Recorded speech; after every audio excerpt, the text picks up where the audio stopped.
Imagine a world where your own joy is a crime against God.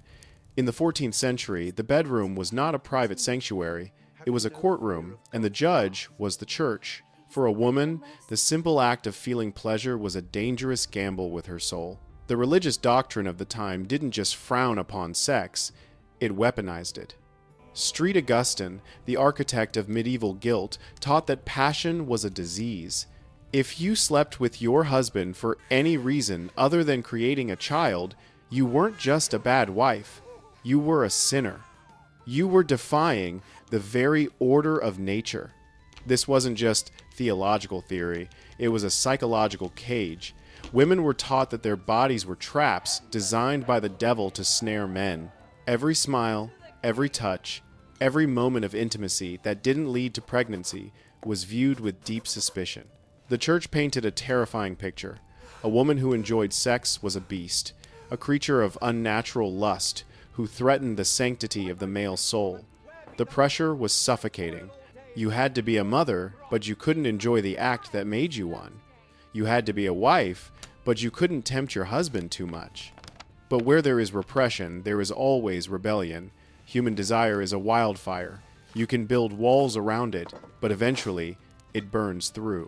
And in the literature of the time, we see the cracks in the church's armor. Writers and lovers began to whisper a heresy that would shake the foundations of medieval society. What if hell is better than heaven, as long as there is love? Enter the story of Aucassin and Nicolette, a tale that scandalized the pious. When the hero, Aucassin, is told he will go to hell for loving his mistress, he doesn't tremble, he laughs. He says he would rather burn in the underworld with the beautiful scholars and the lovers than be bored in heaven with the old priests. This was a punk rock moment in medieval history. It was a direct challenge to the fear-mongering of the church. It suggested that human connection was worth more than divine salvation. But not everyone was brave enough to choose hell. Look at Petrarch, the famous poet. He spent his life writing obsessed, beautiful sonnets to a woman named Laura. But as he aged, the guilt consumed him. The church's voice in his head became too loud. He turned on his own art, recanting his love as a sinful error. He started to view women not as muses, but as deceptive obstacles to God. It is a tragic, dark turn, a man destroying his own capacity for love because he was terrified of a judgment day that existed only in his mind. This fear turned men into monsters.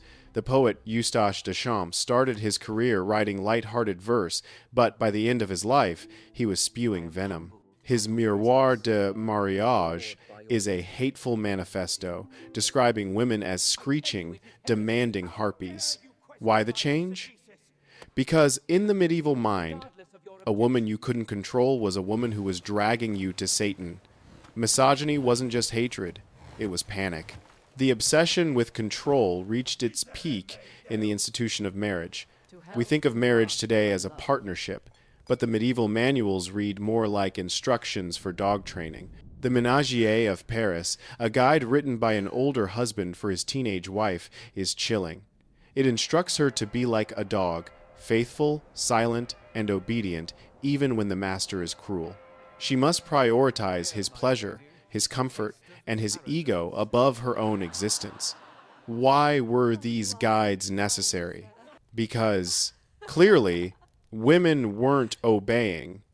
If you have to write a book telling women to shut up, it implies that they are speaking. The historical record hints at a silent war in the household. Women were managing finances, running businesses, and asserting their will behind closed doors.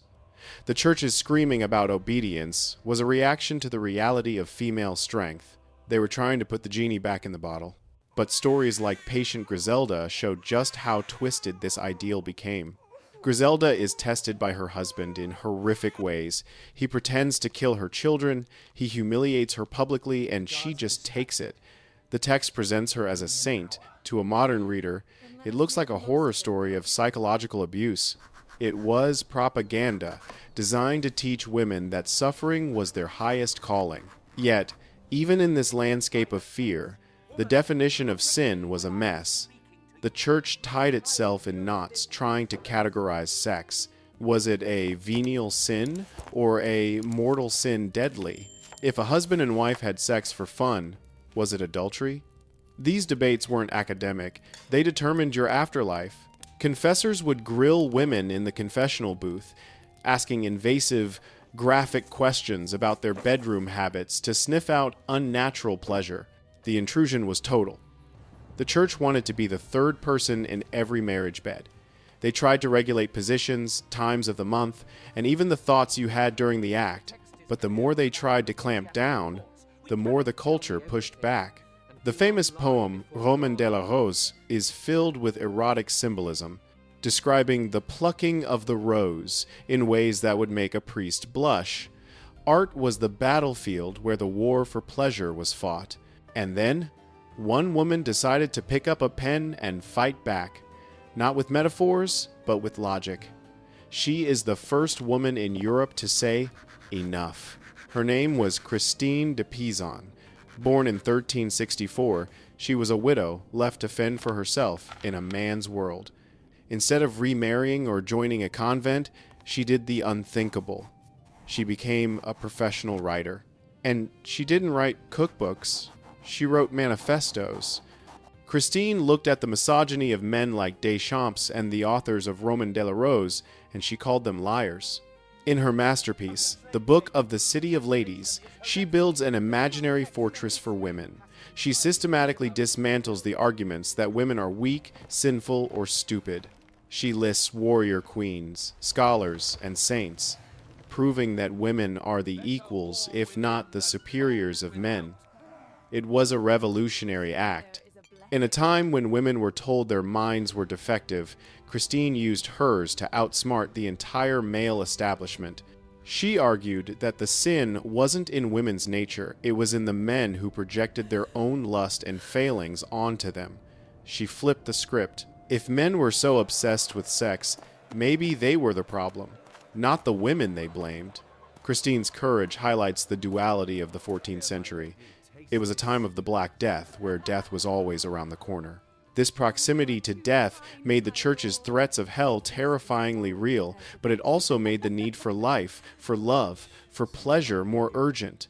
Why deny yourself joy when the plague could take you tomorrow? This tension created a society that was schizophrenic. You had monks whipping themselves in the streets, and you had courtly lovers writing erotic poetry in the castles. Women were caught in the middle. They were the scapegoats for the plague, often blamed on sin, yet they were the ones holding families together while the world fell apart. The sin of pleasure was ultimately a tool of control. By making women feel guilty for their own biology, the church kept them submissive. If you believe your body is the enemy, you will never fight for your rights.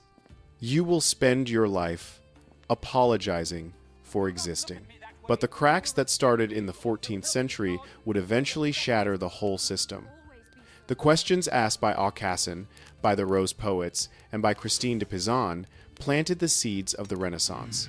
They started a conversation about humanism, the idea that being human, with all its flaws and desires, is not a crime. We look back at these women and we see victims of a cruel dogma, but we should also see survivors. They navigated a minefield of guilt and still found ways to love their husbands, raise their children, and sometimes steal a moment of joy that the priests didn't know about. The sin was never really about sex. It was about power. And as Christine de Pizan showed us, the moment a woman realizes that her power comes from her own mind, not her obedience, the game is over.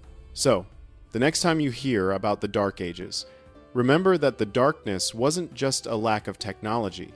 It was a shadow cast over the human heart by fear. The 14th century was a time when love was a rebellion and happiness was a heresy. But it was also the forge that created the first feminists. It took the crushing weight of the church to create a diamond like Christine de Pizan. She proved that you can tell a woman she is nothing but sin, but you cannot stop her from picking up a pen and writing her own truth.